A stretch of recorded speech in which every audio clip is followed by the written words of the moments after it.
Not in terms मनी, मनीमध्येच बोलतोय. Richest person मध्ये ज्यांनी टेस्ला कार काढली म्हणजे कोण आहे? Elon Musk. आणि आपल्या मुलांना शाळेत नाही पाठवलं. ही इज रिचेस्ट, घरी शिकवतोय. Is known for thinking out of box. Twitter आहे ना, ट्विटरचा ओनर आहे. ट्विटरचं सिम्बॉल पण बदललं, एक्स केलंय त्याला. तर तो म्हणतो की शाळेची गरज नाही आहे आता. घाबरू नका, तुमचं जॉब नाही जाणार. सरांनी खूप चांगलं म्हटलं की मेमरी शिकवणं म्हणजे अभ्यास नाही आहे. जे पाहिजे ते सगळं आहे आमच्या हातामध्ये अवेलेबल. मग शिक्षकांचा रोल काय आहे? That is a big question nowadays. मी भरपूर शाळा कॉलेजेसमध्ये लेक्चर देतो. सध्याची जी पिढी आहे ना, ती मोबाईल एजमधली पिढी आहे ना. They are fast thinker. पण ते कमजोर कुठे आहेत माहिती आहे? ते इमोशन्सला हँडल नाही करू शकत. ते स्ट्रॉंग नाही आहेत मेंटली. शार्प आहेत, स्ट्रॉंग नाही आहेत. मी मुंबईतल्या IIT मध्ये पण 2 वर्ष काम केलेलं आहे, कोविडमध्ये. तर तिथे भारतातला सगळा क्रीम क्राऊड येतो, क्रीम. म्हणजे IIT मधून विदेशात जातात भरपूर कंपन्या.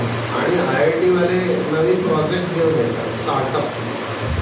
आपले संरक्षण मंत्री जे होते ना, ही वॉज IITian, मुंबई IITचे होते. कोण होते ते? वारले सध्या. मनोहर पर्रिकर. त्यांच्या नावाने गोव्यामध्ये एअरपोर्ट आता वगैरे आहे. He was IITian. पण ते पॉलिटिक्समध्ये गेले, मग संरक्षण मंत्री झाले. तर मी तिथे बघितलं की मुलं जबरदस्त हुशार आहेत. म्हणजे 2-3 वाजेपर्यंत सकाळी लॅबमध्ये असतात. IQ खूप चांगला आहे त्यांचा. पण सध्या आम्ही बघतो IQ नुसतं असून चालत नाही. IQ बरोबर EQ आणि SQ पाहिजे.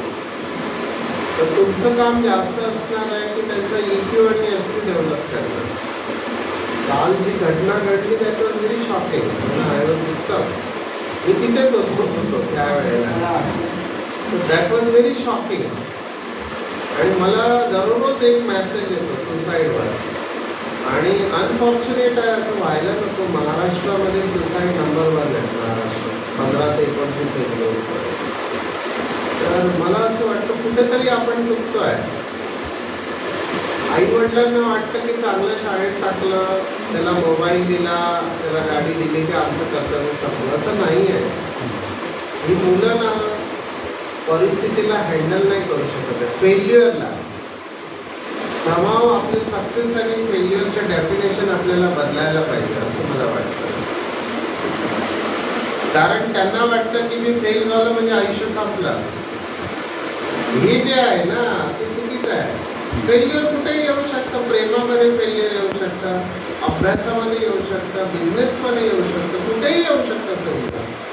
मला असं वाटतं तुम्हाला मुलांना हे शिकवलं पाहिजे की पास होणार नाही, फेल झाल्यावर तुम्ही काय करता ते फार महत्वाचं आहे.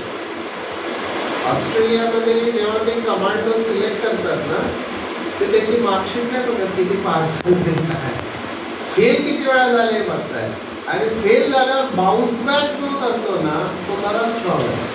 कारण तुम्हाला एका प्लॅनला पाठवलं की इथे तुम्हाला काम करायचं आहे, तुमचा प्लॅन फेल झाला तर